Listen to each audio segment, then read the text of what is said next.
इस press conference में मैं तमाम मीडिया के साथियों का स्वागत करता हूं। आज की इस प्रेस कॉन्फ्रेंस बहुत ही फोकस्ड प्रेस कॉन्फ्रेंस है। आप तमाम लोगों को पता है कि कुछ दिनों से देश में एक मुद्दे को लेकर विपक्ष काफी आवाज उठाई है, सड़कों पे भी, संसद में भी। उसमें कई सवाल उठे हैं, कई डेटा आप लोगों के सामने रखा गया है। खासकर राहुल गांधी जी जो प्रेस कॉन्फ्रेंस किए थे, उसमें उन्होंने किस तरह से हमारे वोटर्स लिस्ट में डिस्क्रिपेंसीज हैं, एनोमलीज हैं, किस तरह से उसमें घपला किया गया है, ये तमाम चीजों को आपके सामने रखा था। उसके बाद में हम तमाम अपोजिशन के पार्टीज ये एक्सपेक्ट कर रहे थे कि इलेक्शन कमीशन अपने तरफ से क्लैरिफिकेशन देगा, इलेक्शन कमीशन अपने तरफ से इसमें जवाब देगा और ट्रांसपेरेंसी जो हम लोगों के सामने रखना चाहिए उसके तहत सारी बात को एड्रेस करेगा। लेकिन जिस तरह की प्रेस कॉन्फ्रेंस कल हुई, उससे एकदम साफ है कि जो आरोप हम लगा रहे थे, जो लगातार इस देश में कई सालों से, खासकर पिछले 10-11 साल में जो ऑटोनोमस बॉडीज हैं, जो कॉन्स्टिट्यूशनल बॉडीज हैं, उसको जिस तरह से सरकार हथियाली है, जिस तरह से उसको गुमराह करके रखी है, जिस तरह से ये कॉन्स्टिट्यूशनल बॉडीज कॉम्प्रोमाइज किए गए हैं, उसी तरह से हम लोग इलेक्शन कमीशन का भी जो है एक तरह से कॉम्प्रोमाइजिंग होते हुए दिखाई देता है। कल की खासकर जो प्रेस कॉन्फ्रेंस थी, उसको लेके अपोजिशन पार्टीज उसको पॉइंट बाय पॉइंट रिबटल करना चाहते हैं, उसका जवाब देना चाहते हैं। जो मुद्दा हम लगातार लोकसभा राज्यसभा में उठाते आए हैं, उसको लेके कुछ सवाल हमारे जो मन में हैं और जो जवाब हम चाहते थे, उसका भी जो जवाब हमको नहीं मिला, उन चीजों को लेके आज हमारे अपोजिशन पार्टीज के कुछ रिप्रेजेंटेटिव्स को यहाँ हम लोगों ने बुलाया है। बल्कि सारे 20 पार्टीज के रिप्रेजेंटेटिव्स आना चाह रहे थे, लेकिन हम क्योंकि प्रेस कॉन्फ्रेंस में कुछ ही लोगों को बात करना था, तो हम 8 पॉलिटिकल पार्टीज के रिप्रेजेंटेटिव्स को यहाँ पे बुलाए हैं। वो अपनी बात रखेंगे। मैं शुरू करूंगा, इंडियन नेशनल कांग्रेस के गौरव गोगोई जी अपनी बात रखेंगे। उसके बाद में राम गोपाल यादव जी बात रखेंगे। उसके बाद में टीएमसी की महुआ मोइत्रा जी बात रखेंगे। उसके बाद में डीएमके के अभी तिरुचि शिवाजी आए नहीं आए तो वो बात रखेंगे। उसके बाद मनोज झा जी बात रखेंगे। अरविंद सावंत जी शिवसेना से बात रखेंगे। संजय सिंह जी आम आदमी पार्टी से बात रखेंगे और सीपीएम और लेफ्ट ब्लॉक से जॉन ब्रिटास अपनी बात रखेंगे। मैं तमाम लोगों को अपनी तरफ से और तमाम लोगों की तरफ से इस प्रेस कॉन्फ्रेंस में उनका भी स्वागत करते हुए मैं गौरव गोगोई जी को मैं रिक्वेस्ट करूंगा कि वो अपनी बात रखें।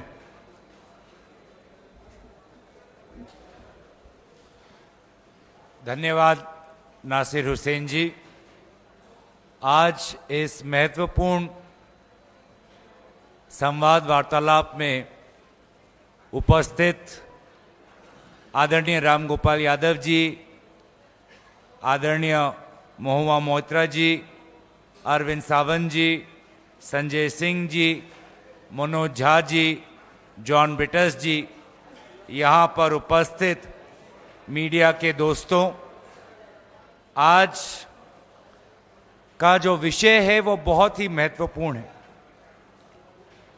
जो वोट देने का अधिकार है वो संविधान में उल्लेखित सबसे महत्वपूर्ण अधिकार है जो एक आम नागरिक के पास होता है।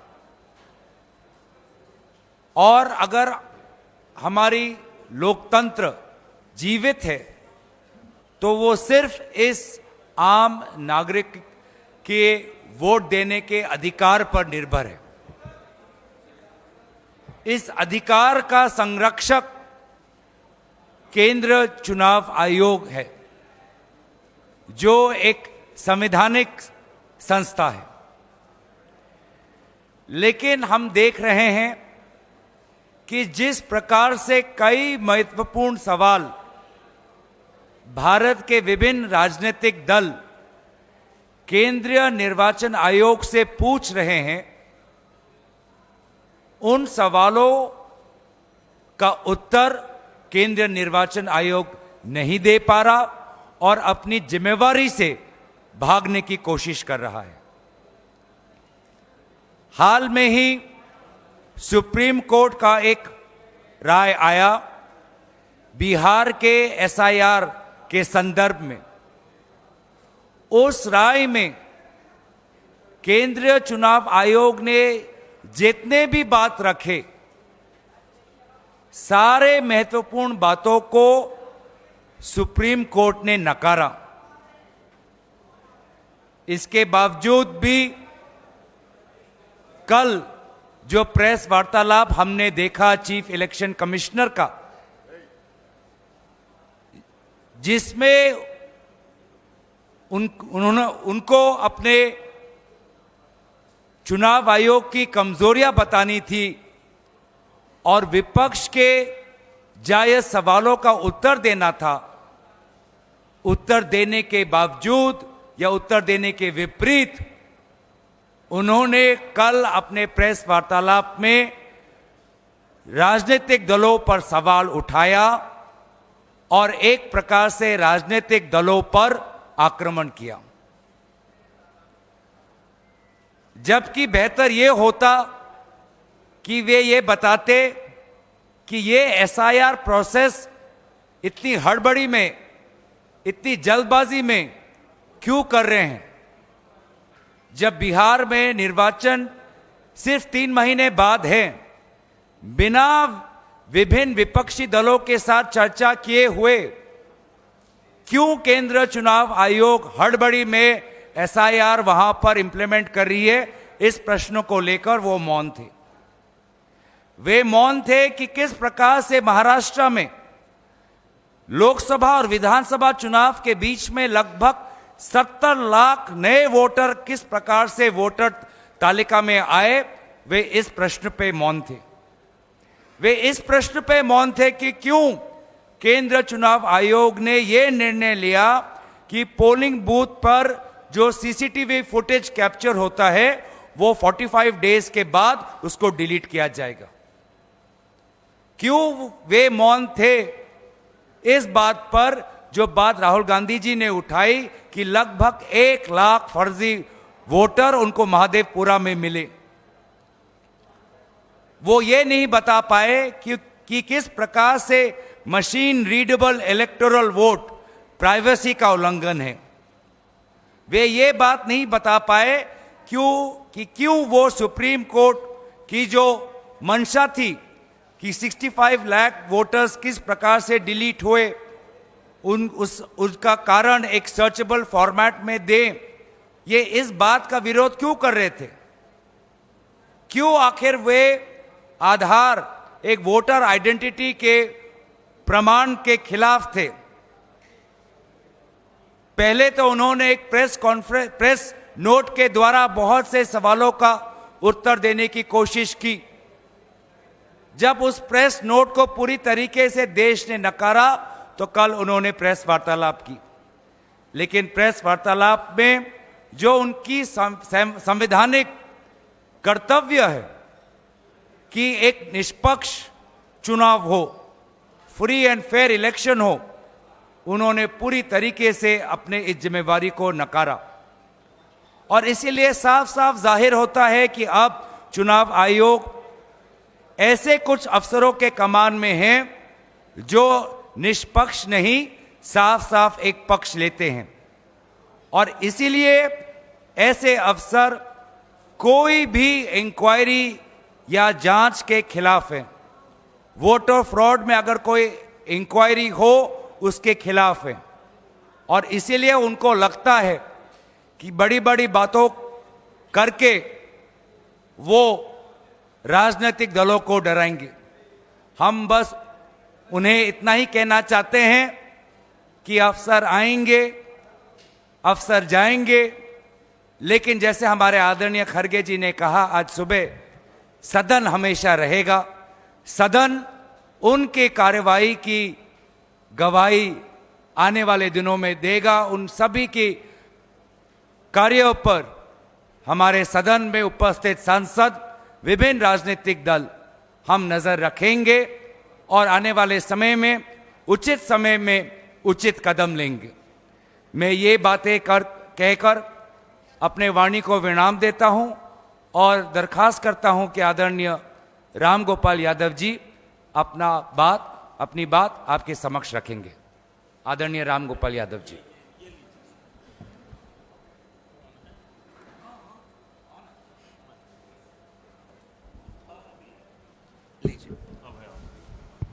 हो गया।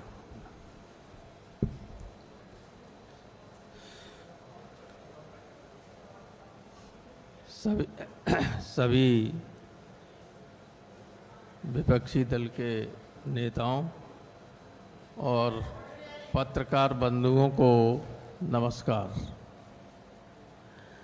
आप लोगों ने कल इलेक्शन कमीशन ऑफ इंडिया की प्रेस कॉन्फ्रेंस को अटेंड भी किया है, देखा है और सारे देश ने सुना है। ईसीआई ने बार बार कहा है कि जो आरोप लगाए जा रहे हैं उसको शपथ पत्र के माध्यम से, एफिडेविट के माध्यम से दिया जाना चाहिए। मैं आपको बताना चाहता हूं कि 2022 के उत्तर प्रदेश के चुनाव के वक्त जब अखिलेश यादव ने ये कहा कि समाजवादी पार्टी के समर्थकों के बड़े पैमाने पर वोट काटे गए हैं, तो इलेक्शन कमीशन ने एक नोटिस दिया कि आप इसको बताइए। तो 18,000 मतदाताओं के एफिडेविट दिए गए इलेक्शन कमीशन को, जिसकी सारी रसीदें भी थीं। और आपको आश्चर्य होगा कि एक भी उस एफिडेविट पर आज तक कोई कार्रवाई नहीं की। जो इलेक्शन कमीशन रोजाना राहुल गांधी जी से एफिडेविट मांग रहा है, उस इलेक्शन कमीशन को हम 2022 में 18,000 गलत तरीके से काटे गए वोटों के एफिडेविट दे चुके हैं। इस तरह के एफिडेविट हैं, उसकी सब रसीदें हैं और कोई कार्रवाई नहीं हुई। दूसरे, जब उपचुनाव हुआ 2024 में उत्तर प्रदेश में, तो जो विधानसभा थी कुंदर की या अन्य, उसमें इन्होंने बीएलओज को चेंज कर दिया। कुंदर की में जो बनी हुई पहले की लिस्ट थी, उसमें से सारे यादव और मुसलमानों को 100% हटाकर दूसरे लोगों को रखा गया। दोनों सूचियां इलेक्शन कमीशन को दी गई शिकायत के तौर पर कि देखिए ये इलेक्शन कमीशन, ये थे बीएलओज, और इलेक्शन कमीशन ने जाति के आधार पर सारे मुस्लिम और यादवों को हटाकर दूसरे लोगों को किया है। उस पर कोई जांच और कोई कार्रवाई नहीं की गई। इसी तरीके से जब मैनपुरी में उपचुनाव हो रहा था, तब हमने लिख के दिया कि सिर्फ एक बिरादरी के ही सारे एसडीएम्स, सारे सीओज और सारे एसएचओज मैनपुरी में पोस्ट किए गए थे। एक ही बिरादरी की, मुख्यमंत्री की बिरादरी की। आप जानते हैं कि जब चुनाव होता है तो चुनाव वाले दिन एसडीएम और सीओ गाड़ी लेके चलते हैं, पुलिस और पीएसी उसके साथ होती है। जिस बूथ पे चाहें उस बूथ पे लोगों को दौड़ा के हटा दें और वोट न पड़ने दें, ये काम उनका होता है। बजाय इसके कि ये देखें कि वोट सही तरीके से पड़ रहे, कोई अव्यवस्था तो नहीं हो रही है, और वो भी उनका अधिकार नहीं होता है। वोट को चेक करने का अधिकार केवल प्रिसाइडिंग ऑफिसर, पोलिंग ऑफिसर्स को होता है। लेकिन ये सब आपाधापी करने के लिए इस तरह की व्यवस्थाएं की गई, जिसकी लिखित शिकायत हुई और किसी के खिलाफ कोई कार्रवाई नहीं की गई। तो इलेक्शन कमीशन का ये कहना कि बिना तथ्यों की शिकायत की जाती है, कोई एफिडेविट नहीं दिए जा रहे हैं, वो गलत है पूरी तरीके से। इससे सब लोगों को अपनी अपनी बात, दिल्ली में बहुत बड़ा घपला हुआ, संजय सिंह जी बताएंगे आपको। और हमारे यहाँ तो अभी से फिर वोट काटने की प्रक्रिया शुरू हो गई उत्तर प्रदेश में। अभी से पूरे उत्तर प्रदेश में ट्रांसफ़र की लिस्ट आप देखिएगा। अगर ठीक जगह पर कुछ हमारे जो ये समझते हैं कि ये समाजवादी पार्टी के समर्थक लोग हो सकते हैं अधिकारी, उन सब को साइड लाइन करके दूसरे तरह के अधिकारियों को पोस्ट किया जा रहा है। और यही चुनाव के वक्त रहेंगे आगे चल के 27 में। तो ये सारी गड़बड़ियाँ कैलकुलेटेड वे में होती हैं और इलेक्शन कमीशन पूरी तरह से नज़रअंदाज करता है हमारी शिकायतों को। ये हमारी शिकायत इलेक्शन कमीशन से है, जबकि भारतीय संविधान के आर्टिकल 326 में ये लिखा है कि जिस व्यक्ति ने 18 वर्ष या उससे ज़्यादा की उम्र प्राप्त कर ली है उसका वोट रजिस्टर होगा। अगर उसका वोट रजिस्टर नहीं है तो उल्टी तरफ से पढ़ें तो इसका क्या अर्थ होगा? एनआरसी लागू हो गई। कोई भी दरोगा ये कह दे कि भाई संजय सिंह का वोट नहीं है, इनका वोट नहीं है, तो वोट नहीं है माने ये नागरिक नहीं है देश के। ये बहुत ही गंभीर स्थिति है। इस गवर्नमेंट का मंशा और इलेक्शन कमीशन का मंशा आर्टिकल 326 के इंटरप्रिटेशन पर देखिए कि बहुत ही गलत है। ये देश के लिए हानिकारक है। गंभीर चिंता की बात है सारे देश के नागरिकों के लिए। जिनका वोट नहीं होगा उनसे सरकारी अधिकारी कोई भी ये कह सकता है कि तुम तो इस देश के नागरिक नहीं हो। तो ये स्थिति है और इसको आप लोगों के माध्यम से मैं चाहता हूं कि देश की जनता को जागृत कीजिए। आप भी केवल सत्ताधारी दल की बात मत सुनिए, विपक्ष की भी बात सुनिए। यही देश को बनाने का काम करेंगे। बहुत धन्यवाद। बहुत बहुत शुक्रिया राम गोपाल यादव जी। जब से राहुल गांधी जी ने खुलासा किया है, अलग अलग देश के हिस्सों से अलग अलग कहानियां सामने आ रहे हैं, अलग अलग तरह से इलेक्टोरल फ्रॉड किया गया है। मैं अब मधु को करूंगा महुआ मोइत्रा जी से, जो टीएमसी से हैं और वेस्ट बंगाल से सांसद हैं। Good afternoon, everyone. Thank you very much, all the members of the press, for being here. I'm here as a representative of the All India Trinamool Congress, and I'd first like to begin by saying that on 27th February 2025, the Honorable Chief Minister of West Bengal and Chairperson of our party, Srimati Mamata Banerjee, was the first person to raise the issue of the duplicate EPIC voter cards.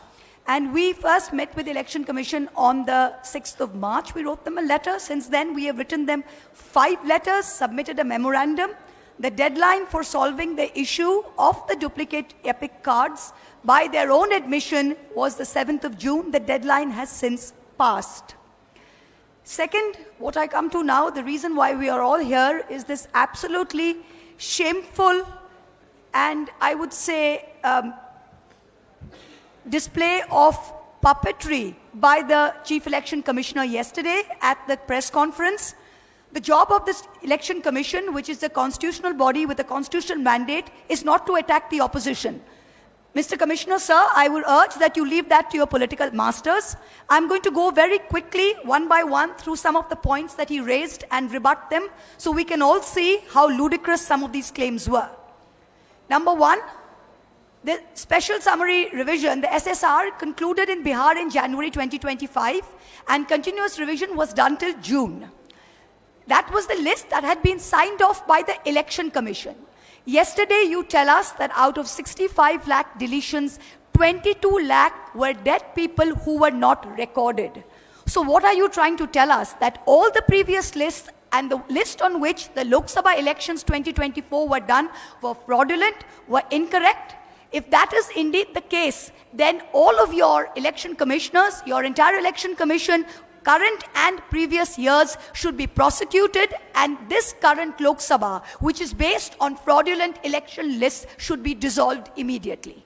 because the credibility of the people's mandate and the legitimacy of this government is at stake. That's the first thing. The second thing, the election commissioner is going on asking the opposition for affidavits. What is an affidavit? Please understand, you can do a suo motu inquiry when someone raises an objection if your intentions are bona fide. We are only pointing out flaws in your own documents. Are you asking us to authenticate your own documents by an affidavit? These are your documents that have flaws by your own admission. You yourself said that 22 lakh people were there and they were not put on record, so that is a flaw. Can you, Mr. Chief Election Commissioner, put on affidavit that this list of 65 lakh deletions are correct? If this list is correct, then you cannot put on affidavit that the list with the 22 lakh deaths which are not put on record, all previous lists are incorrect. Either it is one or it is the other. You are asking us to authenticate your documents while you are publicly saying that they are wrong from previous years. The third thing, yesterday the list of 65 lakh voters has been published with reasons. Can I remind everyone that the Election Commission fought tooth and nail every step along the way. I was among the first petitioners on behalf of the All India Trinamool Congress against the Bihar SIR revision along with ADR. Every step of the way, the Election Commission said, we will not give you these names, we will not give you reasons for deletion, we will not accept Aadhaar cards, and we have no statutory obligation to do so. Today you are doing it because the Supreme Court has asked you to do it. Even then you are lying. I use this unparliamentary word lying because that is actually the truth. You come out and you say that there is a Supreme Court judgment which says it cannot be machine readable. Can I tell you that the 2018 Justice Sikri's judgment, Kamal Nath versus Election Commission of India, paragraph 24, I have the judgment here, only says, however, it is not necessary to go into this aspect. It does not say that machine readable will violate the privacy of an individual. That is completely incorrect. The next point, you say that there are 65 lakh people which have deleted. You have shrunk the Bihar list from 7.9 lakh voters, so 7.24. But you refuse to answer any question as to how many of those people have submitted documents or not. You refuse to answer. In the list of 7.24, if 20 to 30% are unable to provide documents, that means you will delete another 2 crore people tomorrow. Is that the situation? The next one. How is it possible that dead people are in the draft list and living people are on the deleted list?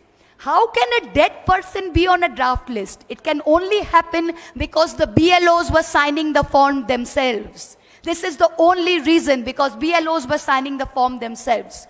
Yesterday, the CEC said out of 65 lakh voters, only 28,370 have filed claims and objections. You mean to tell me only 0.4% of those deleted have filed claims and objections? Does that figure of 0.4% not tell you how ridiculous and how riddled with faults this entire exercise is? In just 2 districts of Bihar, Darbhanga and Kaimur, the BLO has marked not recommended to 10 to 12%. If we average this for the rest of Bihar, it means 80 lakh people will be marked not recommended and subjected to an arbitrary verification. So based on all of these, we can go on till the cows come home. But can I tell you, based on just these 5 points yesterday that the CEC said, this is ludicrous. It is not the job of the Chief Election Commissioners to attack the opposition. Your job, sir, is to go into great detail as to what the valid queries raised by the opposition was. Thank you. Thank you Mahua ji. अब बिहार जहां पे 65 lakh voters को delete किया गया है और वहाँ के अपोजिशन के पार्टीज वोट अधिकार रैली कल स्टार्ट किए हैं. 17 दिन की रैली भी वहाँ पे चलेगी. मैं आरजेडी के नुमाइंदे मनोज झा जी से रिक्वेस्ट करूंगा कि अपनी बात रखें. शुक्रिया नासिर भाई. Thank you everybody here. हम सब की मौजूदगी आपको ये बता रही है. आपने इस तरह का प्रेस कॉन्फ्रेंस समस्त विपक्ष का अपने ही चुनाव आयोग के खिलाफ इससे पूर्व नहीं देखा होगा, क्योंकि हमारा ये चुनाव आयोग अपने को नया चुनाव आयोग कहता है. ये पहली बात मैं कहना चाहता हूं. दूसरी बात, कल जब चुनाव आयोग आयुक्त महोदय ने प्रेस कॉन्फ्रेंस की, आप सबको यह एहसास हुआ होगा कि वो हमारे सवालों को क्लैरिफाई नहीं कर रहे थे, स्पष्टीकरण नहीं दे रहे थे, बल्कि वो उस मौके का इस्तेमाल कर रहे थे किसी के इशारे और इरादे को साफ तौर पर पब्लिक डोमेन में रखने का। तीसरी चीज, रविवार का दिन चुना गया क्योंकि कल ही 11 बजे दिन से सासाराम से राहुल जी, तेजस्वी जी और समस्त विपक्ष ने वोट बचाओ यात्रा शुरू की। तो उन्हें लगा कि इस विजुअल को, इस संदेश को कैसे ब्लॉक किया जाए। तो महोदय सामने आए।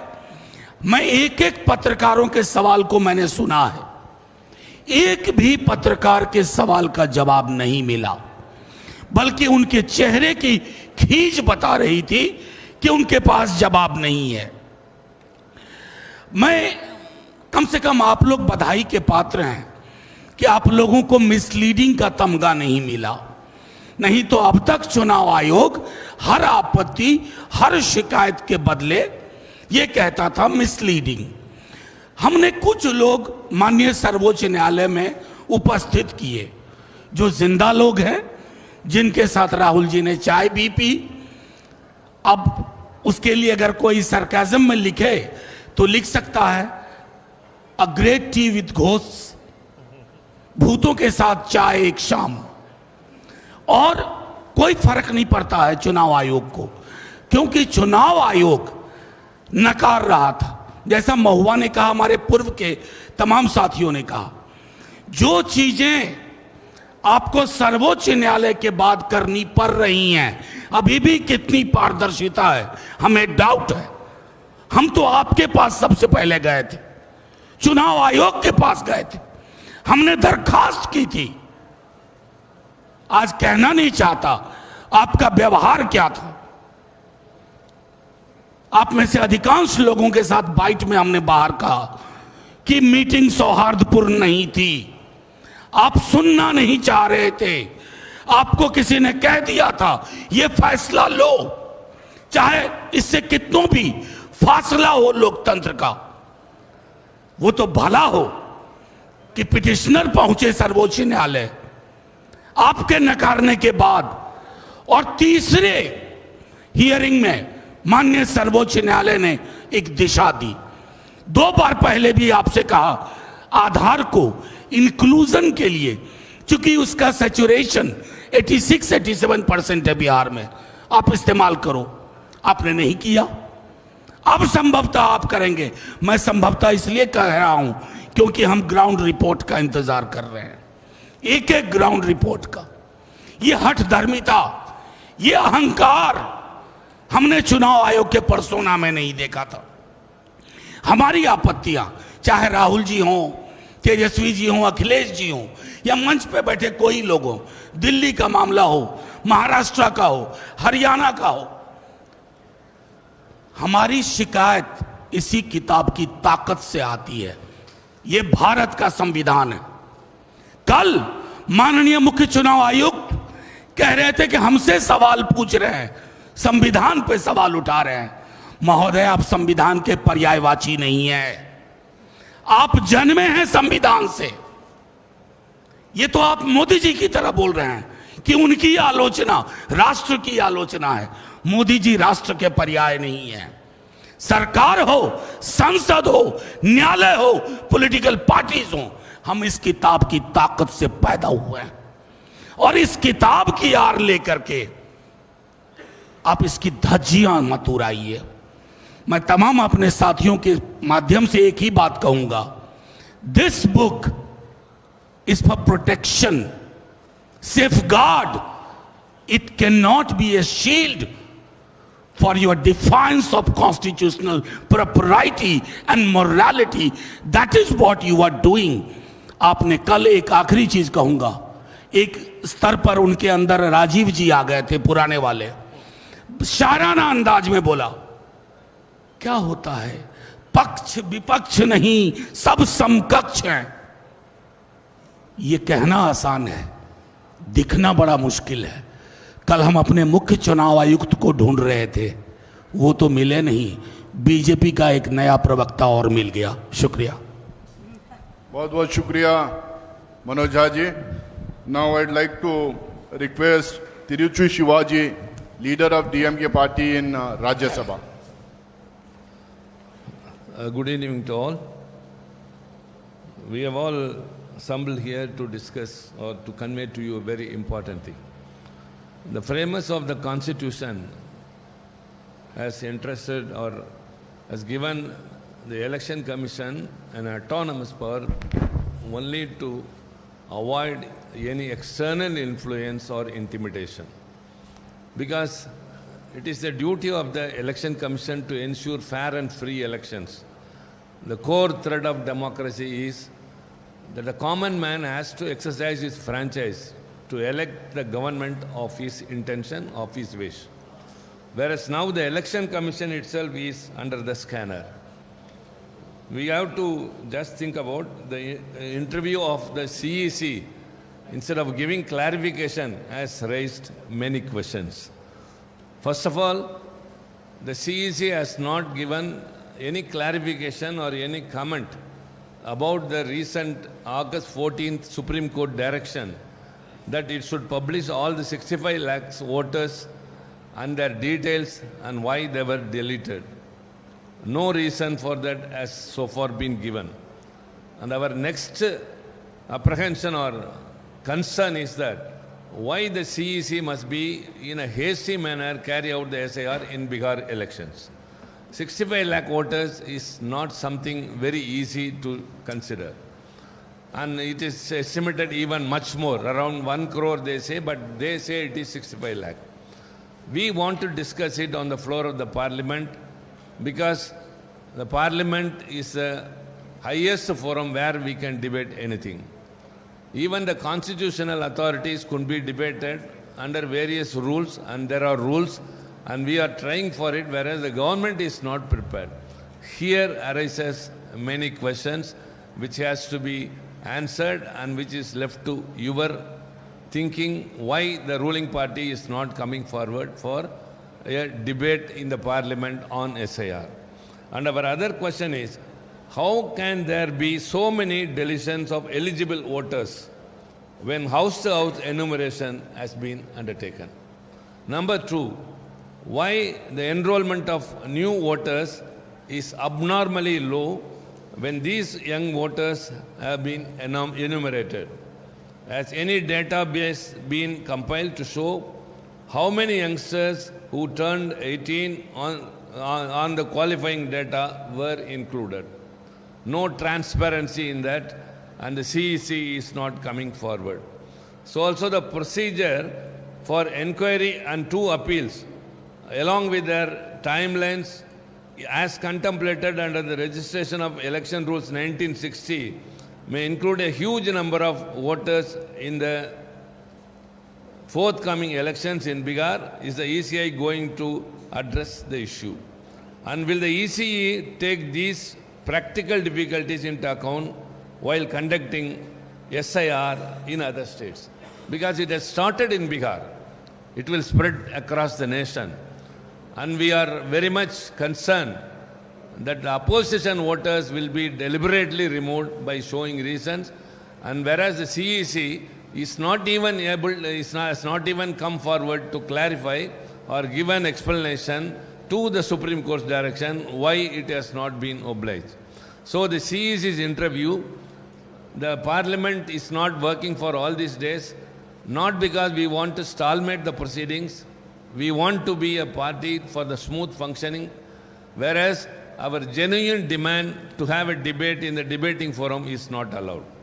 And now that the yesterday's interview of the CEC, we expected that it would clarify all our doubts, but nothing has come out. So it has raised many questions again and again, and DMK has already given a memorandum to the Election Commission requesting that they have to remove the deceased voters. Have they done so, or will they do so? All these questions are there. And as far as we, the opposition parties, are concerned, we will resort to all legal remedy as well as the parliamentary apparatus to solve this issue. So this appeal to you all through you we tell the people that the issue we have taken up is not about individual political parties. It is about the common man in this country whose last right is to exercise his power during the elections. Whether he is rich or poor, whether educated or uneducated, he has a vote in his hand and he can elect a government. Whereas his voter itself, writing itself is deprived, means where is democracy? Democracy is in peril, and CEC, which has to come to the rescue of the common man's vote, now itself is under the scan. So we will resort to these means, and we have got our own responsibility. Kindly people should understand that the non-functioning of the parliament is not because of the opposition parties, it is only because of the ruling party which has not come, which is not coming forward for a debate. Thank you very much. Thank you Tiruchi Singh ji. Bihar की कहानी आप लोगों ने सुना, जहां 65 lakh vote delete किए गए, targeted deletion हुआ था। अब एक महाराष्ट्र की कहानी ये है कि जहां पे 65-70 लाख वोट फेक वोटर्स को ऐड किया गया था। वहां के सांसद हैं श्री अरविंद सावंत जी, शिवसेना पार्टी को बिलोंग करते हैं, वो अपनी बात रखेंगे। नमस्कार। सारे विपक्षीय आदरणीय नेतागण, उपस्थित पत्रकार भाइयों बहनों, पहली बात है, इससे सबसे ज्यादा अगर क्षति किसी को पहुंची है तो हमें पहुंची है। शिवसेना उद्धव बालासाहेब ठाकरे पार्टी को सबसे ज्यादा क्षति पहुंची। Whimsical behaviour of the CEC, मैंने विम्सिकल कहा, विक्षिप्त है। कल की उनकी पत्रकार परिषद ऐसे लग रही थी कि मानो वो भारतीय जनता पार्टी के प्रवक्ता बनकर पत्रकार परिषद ले रहे हैं। कल उन्होंने जो बयान दिए, हमने 70 लाख की बात अभी सभी लोगों ने की, हमने उस पर बार बार मांग की। लोकसभा के चुनाव में हमारी महाविकास आघाड़ी बहुत यशस्वी रही, सबसे ज्यादा सांसद चुनकर आए। अब विधानसभा 5 महीने के बाद में 5 बजे के बाद 46 लाख से ज्यादा लोग वोट करते हैं, तो उसके बारे में हमने सीसीटीवी की मांग की। तो कल भी हमारे मुख्य चुनाव आयुक्त जी ने कहा कि हम ये नहीं दे पा रहे हैं क्योंकि महिलाओं की गोपनीयता और सुरक्षितता की बात आती है। अरे भैया, ये क्यों, वही कौन सा तरीका है? चुनाव वोटिंग के लिए महिलाएं हो, पुरुष हो, सब लाइन में खड़े हैं ना, कतार में, उसमें कौन सी गोपनीयता आती है? ये जो उन्होंने जवाब दिया, उस पर आप समझना चाहिए कि चुनाव आयोग किस तरह से बर्ताव कर रहा है और किस तरह से भारतीय जनता पार्टी को डिफेंड कर रहा है। अब रही बात क्षति की बात कहता हूं, तो इसके बाद में ये 70 लाख वोट जो दादा मिले, आज तक उन्होंने उसका जवाब दिया नहीं है। हम बार बार उनसे मांग करते हैं मीटिंग की, मेरे पास अभी प्रूफ है। हाल ही में हमने उनसे मांग की तो हमें बताया 5 तारीख, 7 तारीख, 12 तारीख, 14 तारीख, 26 तारीख, अगस्त की कितनी तारीख है, उसमें से आपको कौन सी सुविधा है बताओ। हमारे पार्टी के सचिव है अनिल देसाई जी ने, उन्होंने कहा 12 अगस्त को हमें चाहिए, तो कहा नहीं, 12 तारीख का शेड्यूल फाइनल हुआ है। 12 तारीख को किसको मिले? जिनको इन्होंने हमारा चुनाव चिन्ह और हमारा नाम भी पार्टी का दे दिया। उस वक्त भी कल उन्होंने एक बयान दिया, हम पक्ष विपक्ष नहीं देखते। नहीं देखते हो, फिर सिर्फ विधायक गए करके पार्टी का नाम कैसे दे दिया? फिर आपने हमसे, उन्होंने जब हमने कहा कि हमारे मेंबरान इतने हैं, 40 लाख फॉर्म भर दिए, फिर हमने ऑफिशियल जो हमारे पदाधिकारी गए उनके फॉर्म भर दिए, उन्होंने कहा फॉर्म नहीं चाहिए, एफिडेविट चाहिए, हमने एफिडेविट दे दिए, सामने वाले एफिडेविट भी नहीं दे पाए थे, उसका जिक्र ही नहीं किया, हमारा नाम और चुनाव चिन्ह दिया। अब पक्ष विपक्ष नहीं देखते हो, फिर क्या देखते हो? वही तो देखकर तो किया है, किसके इशारे पर किया है, और आज भी किसके इशारे पर उन्होंने कल पत्रकार परिषद ली, जबकि सुप्रीम कोर्ट में 2 दिन के बाद सुनवाई है, ये पत्रकार परिषद ले रहे हैं। इससे आप समझ सकते हो कि देश के संविधान को ठेस है। देश के अभी हमारे मनोज जारी हमारे किताब बताई, हमारे संविधान बताया, जिस संविधान ने हमें वोट का हक दिया है वही छीनने की बात है। हमारे यहाँ तो ऐसे ही, मतलब शिरडी के एक मतदाताओं की वीडियो क्लिपिंग दे दी, और वीडियो क्लिपिंग में एक लड़की वोटिंग करके आई थी, उसे पूछा आपका नाम क्या है, उन्होंने अपना नाम बताया, बोला आप कहाँ से हो, तो अन्य राज्य में थे। यहाँ कैसे हूँ? मैं कॉलेज में पढ़ती हूँ। कौन से कॉलेज में पढ़ती हूँ? नाम नहीं बताने आया। गई निकल के, ये वीडियो क्लिपिंग ही दे दी इलेक्शन कमीशन को। देखो कैसे चुनाव में कैसे गलत वोटिंग हो रही है, कैसे झूठे नाम है, कैसे बोगस नाम है। ये चुनाव आयोग जब चुनाव घोषित होता है उसके पूर्व 10 दिन तक लोगों को रजिस्ट्री कराने लगाती। अब कहते हैं कि अगर आपको ऑब्जेक्शन लेने तो फॉर्म नंबर 7 भर दो। कब भरेंगे? चुनाव शुरू हुआ, प्रोसेस शुरू हुई, काम शुरू हुआ, वहां तो किसकी किसकी रजिस्ट्री हुई किसी को पता नहीं है। ये इसी तरह से बोगस वोटिंग रजिस्ट्री करवा लेते हैं। और बिहार और बंगाल में उनका जो दिमाग में जो है ना, वो उसी की कार्रवाई है। मृत घोषित मृत व्यक्ति बताकर जिंदे व्यक्ति का नाम निकाल दिया आपने। एक महीने अंजुम करके कोई पत्रकार है, उन्होंने बताया था, एक महिला से उन्होंने इंटरव्यू लिया, फिर महिला बता रही है मैंने बताया मुझे फॉर्म दे दिया। आप बार बार पोर्टल की बात करते हो। गंवार लोग है भैया, मोबाइल नहीं है हाथ में, तुम्हारा नेटवर्क नहीं मिलता, कहां से पोर्टल पे जाके ढूंढे कि मेरा नाम आया कि नहीं आया। उस महिला, अनपढ़ महिला से पूछते हैं तुम्हारी माँ का बर्थ सर्टिफिकेट दे दो ना। अभी माँ का बर्थ, मेरी माँ का भी बर्थ सर्टिफिकेट मुझे नहीं मिलेगा। यह तरीका है चुनाव आयोग का। पक्ष विपक्ष नहीं देखते हो, आप पक्ष को ही देख के काम करते हो। और इसलिए हम सभी लोग इकट्ठे आकर एसआईआर पर जो मांग कर रहे थे, उस मांग को लेकर सरकार आगे कदम नहीं उठा रही है। हम सब, सिर्फ पार्टियां नहीं, देश की जनता देख ले कि किस तरह से ये झूठा कारोबार करके सत्ता पे आते, उसके ऊपर सब लोग इकट्ठा होना चाहिए। धन्यवाद। बहुत बहुत शुक्रिया Arvind Sawant ji. Now I would like to request John Brittas, member Rajya Sabha, who is representing CPIM and the left bloc. My dear friends, an imperfect voters list compromises the fairness and integrity of democratic discourse. We, the opposition parties, the entire spectrum, from left to TMC, from AAP to Congress, firmly believe that the CEC has forfeited his right to be in that constitutional position. And he has virtually declared war on the opposition parties by his press conference. I would remind him about the press conference done by one of his predecessors, Mr. T.N. Seshan, wherein he had said that I am not part of the Indian government. I am part of the structure of the Indian nation. That was the profound statement done by none other than T.N. Seshan. From the beginning, the government had an ulterior motive to make Election Commission the B team of the government. That was the reason why in 2023, the government brought in a law to circumvent the judgment of the 5-member constitutional bench of the Supreme Court. But I would say that yesterday's press conference of Mr. Ganesh Kumar, he was not speaking everything false or falsehood.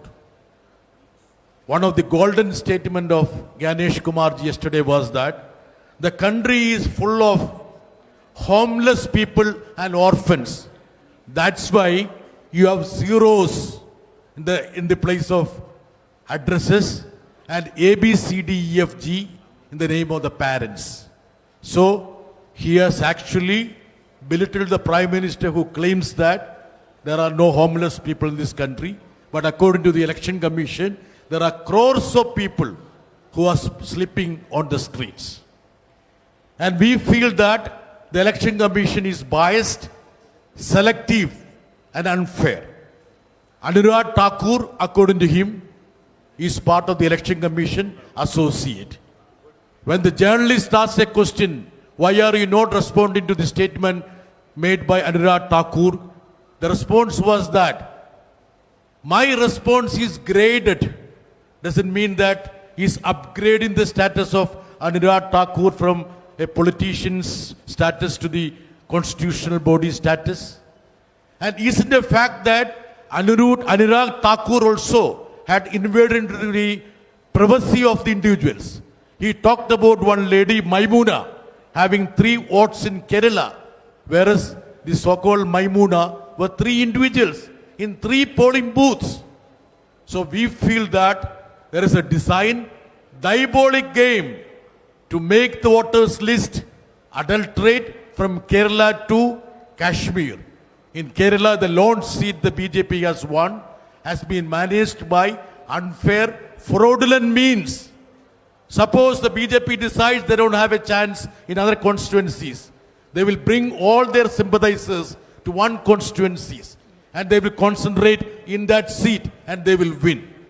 So this has created a situation wherein we have no other option but to ensure that a protest is there so that the constitutional body adheres to the rules of the business. Thank you very much. ये हिंदी में बोलना है नहीं वो ये संजय जी ये thank you John Brittas ji. Now I would like to request Sanjay Singh Sahab from Aam Aadmi Party to address the media. सभी विपक्षी दलों के महत्वपूर्ण नेताओं ने अपनी बात आपके समक्ष रखी. कल चुनाव आयुक्त ज्ञानेश कुमार जी की बात को सुन के लगा कि उनका नाम दरअसल अज्ञानेश कुमार होना चाहिए. अज्ञानता की बातें की उन्होंने. या तो वो मूर्ख हैं या जानबूझ के मूर्ख बन रहे हैं या वो हम लोगों को मूर्ख समझते हैं. ऐसी ऐसी बातें, ऐसी ऐसी तर्कहीन, तथ्यहीन बातें उन्होंने की. हम लोग सुन के हैरान हैं. उनसे जो सवाल पूछे गए उसका एक भी जवाब उन्होंने नहीं दिया. आपने 1 महीने के अंदर 25 जून से 25 जुलाई तक SIR में 65 लाख वोट काट दिए बिहार के अंदर. एक भी वोट नहीं जोड़ा आपने. आपने 65 लाख वोट काट दिए.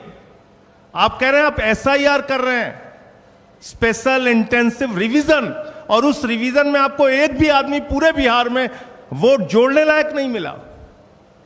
ये कैसा SIR है आपका? आपने कहा 22 लाख लोग मर गए, उनके नाम काट दिए हमने. आप उस बिहार में 1 महीने के अंदर सारा प्रमाण पत्र चाहते हैं जहां का बड़ा क्षेत्र बाढ़ में पीड़ित रहता है. आप उनसे कह रहे हैं अपना निवास प्रमाण पत्र लेके आओ, अपने माताजी का निवास प्रमाण पत्र लेके आओ, अपने पिताजी का निवास प्रमाण पत्र लेके आओ, पूरे घर का आप प्रमाण पत्र लेके आओ. कहां से लाएगा आदमी? और इसके अलावा ऐसी ऐसी गड़बड़ियां सामने आ रही हैं. आपका BLO खुद से फॉर्म साइन करके जमा कर रहा है, उसकी वीडियो सामने आई. क्या कार्रवाई की आपने? अमेरिका के राष्ट्रपति ट्रंप का वोट बिहार में बन गया. क्या कार्रवाई की आपने? कुत्ते का निवास प्रमाण पत्र बिहार में बन गया. क्या किया आपने? क्या किया आपने? आप बेवकूफ समझते हैं इस देश के लोगों को. खुलेआम आपने SIR के जरिए घपला घोटाला किया, मरे हुए लोगों को जिंदा कर दिया, जिंदा लोगों को मार दिया. लेकिन मेरी चिंता इससे थोड़ा अलग है और वो गंभीर चिंता है. भारतीय जनता पार्टी, नरेंद्र मोदी जी की पार्टी कहती है इस देश में उन्हीं लोगों के वोट कट रहे हैं जो घुसपैठियां हैं, घुसपैठियां हैं, जो बांग्लादेशी हैं. तो 22 लाख तो बिहार में कह रहे हैं मर गए इसलिए हमने काट दिए. अब 43 लाख जो वहां पे बचे हैं वो सब घुसपैठियां हैं. उनके लिए डिटेंशन सेंटर बनेगा. वो सब पकड़ पकड़ के बांग्लादेश भेजे जाएंगे. वो उनको हिंदुस्तान में रहने का हक नहीं है. वो जो सुप्रीम कोर्ट में गए थे उन्होंने कहा था कि मैं जिंदा हूं, अब वो बांग्लादेश जाएंगे क्योंकि वो घुसपैठियां हैं. बीजेपी कह रही है वो घुसपैठियां हैं. एक IAS अधिकारी हैं व्यास साहब. व्यास साहब रिटायर्ड IAS अधिकारी हैं, पति पत्नी दोनों के नाम काट दिए गए. अब वो घुसपैठियां हैं, वो डिटेंशन सेंटर में रहेंगे, वो बांग्लादेश जाएंगे. आप देश को आपने तमाशा बना रखा है. आप कह रहे हैं चुनाव आयोग को वोट चोर कहना संविधान के खिलाफ है, वोट चोरी करना संविधान के मुताबिक है. वाह भैया, वोट चोर कहना संविधान के खिलाफ है, वोट चोरी करना संविधान के मुताबिक है, वोटर लिस्ट में भ्रष्टाचार करना संविधान के मुताबिक है। आप कहते हैं शिकायत नहीं की गई आपको। मैं दिल्ली का उदाहरण बताता हूं। दिल्ली में केंद्रीय मंत्रियों के घर पे 33 वोट बने, 25 वोट बने, 22 वोट बने, सांसदों के घर में 15 वोट बने। मैं खुद केजरीवाल जी के नेतृत्व में जाके शिकायत हमने लिखित रूप से दे के आए थे हम लोग। कोई कार्रवाई आपने नहीं किया। आपने नई दिल्ली विधानसभा क्षेत्र में 42,000 वोट काट दिए, 42,000 वोट चुनाव शुरू होने से पहले। 14 विधानसभाओं में भारतीय जनता पार्टी के कार्यकर्ताओं ने हजारों वोट कटवाने की एप्लीकेशन दी। ये सारी लिखित शिकायत, मिल के शिकायत, अनुरोध करके शिकायत, बार बार कह के शिकायत हम लोगों ने चुनाव आयोग में जाके की। आज तक कोई कार्रवाई आपने नहीं किया। समाजवादी पार्टी के रामगोपाल जी ने बताया, उन्होंने एफिडेविट पर शिकायत किया। महाराष्ट्र के अरविंद सावंत भाई ने बताया और तमाम लोग, बंगाल में ममता जी ने बताया कि कैसे आपने फ्रॉड किया वहां पे। लेकिन आप कोई कार्रवाई नहीं करते। फिर कह रहे हैं कल की प्रेस कॉन्फ्रेंस से ज्यादा तो मुझे हंसी परसों का उनका चिट्ठी देख के आई। उनका जो लेटर आया सामने, उसका पॉइंट नंबर 7 में पढ़ रहा था। कहने लगे साहब गड़बड़ी हुई है, लेकिन राजनीतिक दलों ने हमें नहीं बताया कि गड़बड़ी हुई है। तो मैंने कहा ये तो वही किस्सा हो गया कि एक बदमाश थानेदार आया एक इलाके में, उस थानेदार ने अपने सिपाहियों के साथ मिलकर इलाके में डकैती डाल दी। तो फिर वो थानेदार पकड़ा गया। थानेदार जब पकड़ा गया तो थानेदार ने कहा कि साहब इस इलाके के लोगों ने बताया ही नहीं कि डकैती डालना गलत बात है, चोरी करना गलत बात है।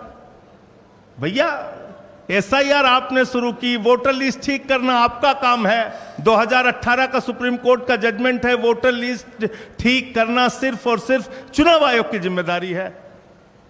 आप विपक्षी दलों को धमका रहे हैं, कह रहे हैं कि ये संविधान के खिलाफ बोल रहे हैं। हम लोग संविधान बचाने की लड़ाई लड़ रहे हैं। मताधिकार एक ऐसा अधिकार है जो बाबा साहब डॉक्टर भीमराव अंबेडकर जी ने भारत के संविधान में दिया और कहा कि राष्ट्रपति के वोट की गिनती भी एक होगी और गांव में रहने वाले मजदूर के भी वोट की गिनती एक होगी। हम इसकी लड़ाई लड़ रहे हैं, हम इसके लिए काम कर रहे हैं। और ये वोटर लिस्ट की गड़बड़ी जानबूझ के आप कर रहे हैं। इसमें आपने कल अपने आप को एक्सपोज किया पूरे देश के सामने। आप कह रहे हैं महिलाओं की प्राइवेसी भंग हो जाती है।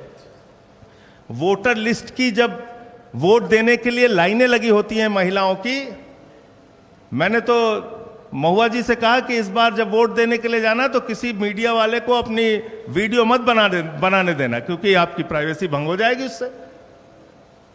भाई बताइए, आप पूरे देश का चुनाव दिखाते हैं, कश्मीर से लेकर कन्याकुमारी तक महिलाएं लाइन में लगी हैं, वो आप दिखाते हैं। उनका इंटरव्यू आप लेते हैं, वो आप दिखाते हैं। 45 दिन तक आपके खुद के नियम में आज भी लिखा हुआ है कि आप सीसीटीवी फुटेज देंगे, तब प्राइवेसी भंग नहीं होगी। तो इसलिए आपने सरासर झूठ बोला, सीना ठोक के कल झूठ बोला। चुनाव आयोग ने कल पूरे देश को यह बताने का काम किया कि वास्तव में उन्होंने भारतीय जनता पार्टी के साथ मिलकर चुनावी घोटाला किया है और चुनाव को प्रभावित करने का काम कई राज्यों में किया है। वही खेल आप बिहार में करने जा रहे हैं। दिल्ली में आपने खुलेआम ये सारा काम किया है। तो मैं सिर्फ इतना कहना चाहता हूं कि आप जांच से बचिए मत, जांच कराइए। जो तथ्य आपके सामने लाए गए हैं अब तक, जिन राज्यों के, अलग अलग राज्यों के तथ्य आपके सामने लाए गए हैं, जब तक आप इन सब की जांच नहीं कराते, आपकी निष्पक्षता पे आप कह रहे हैं ना हम समकक्ष हैं, न पक्ष न विपक्ष न समकक्ष। आपको अगर अपने आप को निष्पक्ष साबित करना है तो पूरे देश में जहां जहां बड़ी शिकायतें आपके बारे में मिली हैं, आप उसकी जांच कराइए और कार्रवाई कराइए, वरना आपको हमेशा यह कहा जाएगा कि आपके नेतृत्व में वोट चोरी हुई है और आपने घोटाला किया है। धन्यवाद। बहुत बहुत शुक्रिया संजय सिंह साहब। अब अपोजिशन पार्टीज के तमाम रिप्रेजेंटेटिव्स अपनी अपनी बात रखे हैं। कुछ सवाल हम जरूर लेंगे, तो जो भी सवाल पूछना चाह रहे हैं अपना हाथ उठाए, हम जिसको भी इशारा करेंगे वो अपना जी। काफ़ी चर्चा चल रही है कि election commission, since everyone is saying कि इलेक्शन कमीशन बायस्ड है, it is acting as a spokesperson of the BJP, तो इस पे भी आज सुबह चर्चा हुई कुछ अपोजिशन पार्टीज में कि चीफ इलेक्शन कमिश्नर के खिलाफ इम्पीचमेंट मोशन लाया जाए, तो उस पे कुछ खुलासा करेंगे कि are you serious about moving this?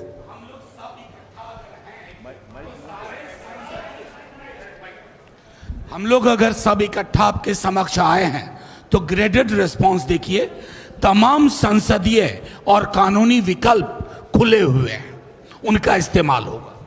देखिए, इस पर चर्चा हुई है, काफी सहमति बनी और उचित समय पर उचित निर्णय लिया जाएगा। जी मैडम। सर माइक अच्छा सर, ठीक है, पूछिए। सर मेरा सवाल है, क्योंकि त्रिची शिवा सर यहाँ बैठे हुए हैं, क्या ऐसा कोई आप लोगों की तरफ से वाइस प्रेसिडेंट कैंडिडेट ऐसा हुआ है कि सर को अनाउंस किया जाएगा, या कोई नाम अभी ऐसा आ पाया? ये आज का विषय नहीं है। हम जो आज का विषय है उस पर अगर आपका कोई सवाल है। Smita Sharma here. Though quick question on the question of impeachment.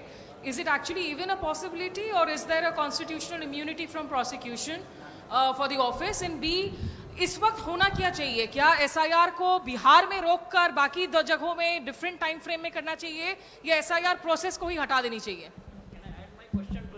Can I add my question to this? क्या इलेक्शन कमीशन की स्वतंत्र निष्पक्ष चुनाव कराने पर आपका विश्वास अभी भी कायम है?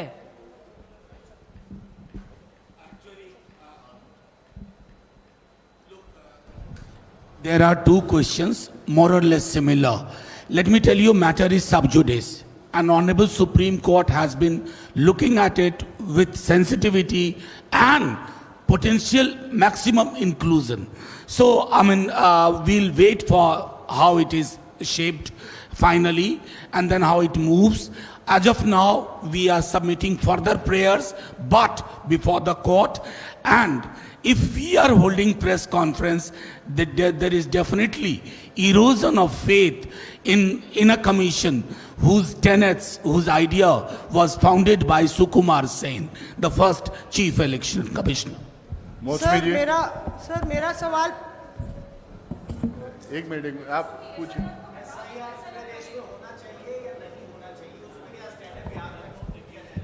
भैया, जैसे SIR ये करा रहे हैं, ये तो मजाक है ना अपने आप में। ये तो वोट काटो की योजना है कि हमें टारगेट करके वोट काटना। ये SIR थोड़ी है। 1 महीने के अंदर आप पूरा प्रमाण पत्र मांग रहे हैं, बाढ़ प्रभावित क्षेत्रों की भौगोलिक स्थितियों को नजरअंदाज कर रहे हैं, लोग कैसे अपने सर्टिफिकेट्स देंगे, कैसे अपने कागज देंगे, उसको आप मान नहीं रहे हैं, आधार आप मान नहीं। ये तो वोट काटो योजना है ना, ये SIR कहाँ है? इसलिए हम इसका पूरी तरीके से विरोध करते हैं। ये इस प्रकार से SIR तो कतई चल ही नहीं सकता है।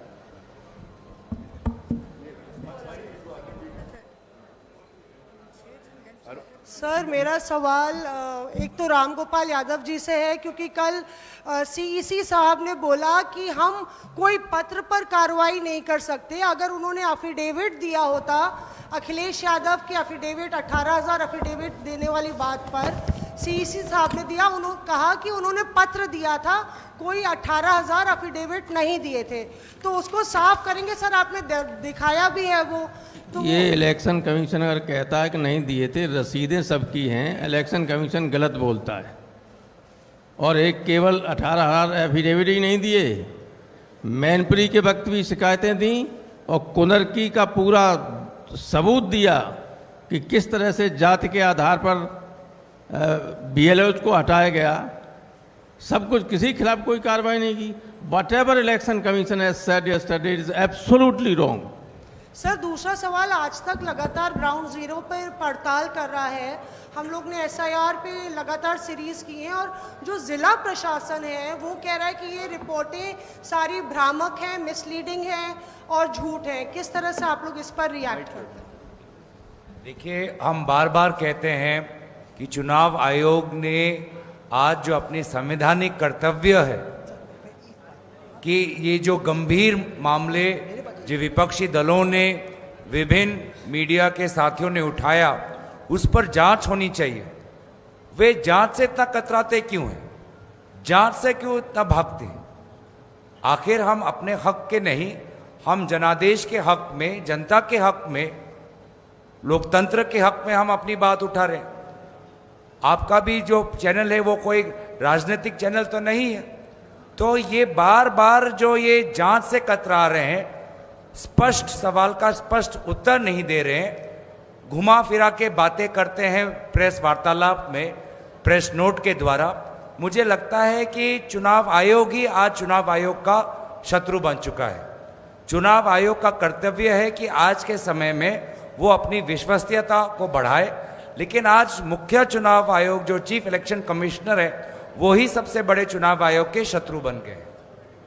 सर, एसआईआर पर सुप्रीम कोर्ट ने आदेश दिया कि जो वोटर्स के नाम काटे गए हैं उनका नाम और कारण सार्वजनिक किया जाए। तो क्या विपक्षी पार्टियों को नहीं लगता है कि सुप्रीम कोर्ट का जो आदेश है उसके इम्प्लीमेंटेशन का वेट कर लेना चाहिए? पहला। दूसरा कि क्या जो आदेश दिया था उन्होंने, इस रामगोपाल जी ने कहा कि हम पहले भी जो है वो एफिडेविट देते रहे हैं चुनाव आयोग में, तो जब चुनाव आयोग एफिडेविट मांग रहा है तो देने में बुराई क्या है? आप कहते हैं कि डाटा आपका नहीं है, लेकिन डाटा तो वहीं से आया है सर। तो एफिडेविट पहले भी पार्टियां देती रही हैं, तो अब देने में क्या इशू है?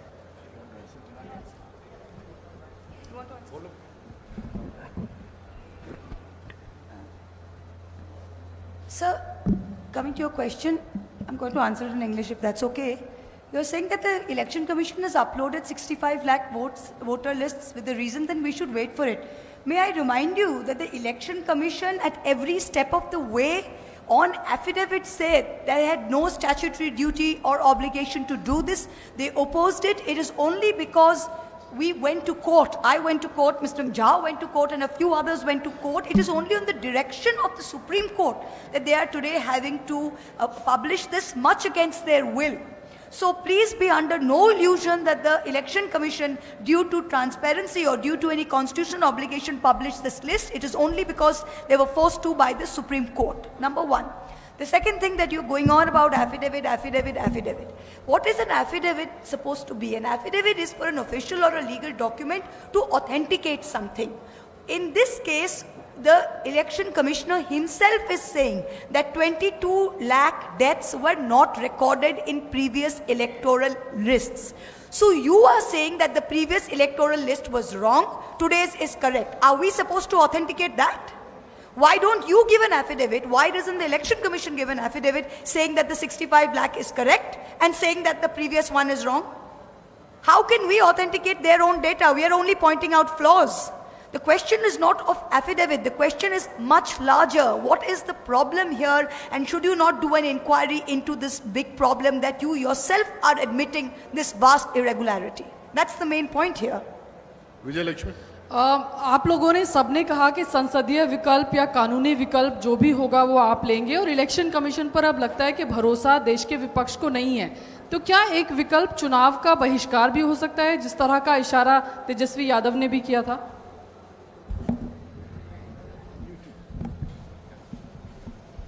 देखिए, उस अतिरेक तक मत ले जाइए। जो हमने बातें की थी, जो तेजस्वी जी ने कहा, उसका संदर्भ ये था कि हम पहले चुनाव आयोग गए, वहां अहंकार देखा, हठ धर्मिता देखी, वहां डायलॉग सुने। अंग्रेजी में दो शब्द है एक ही क्रिया के।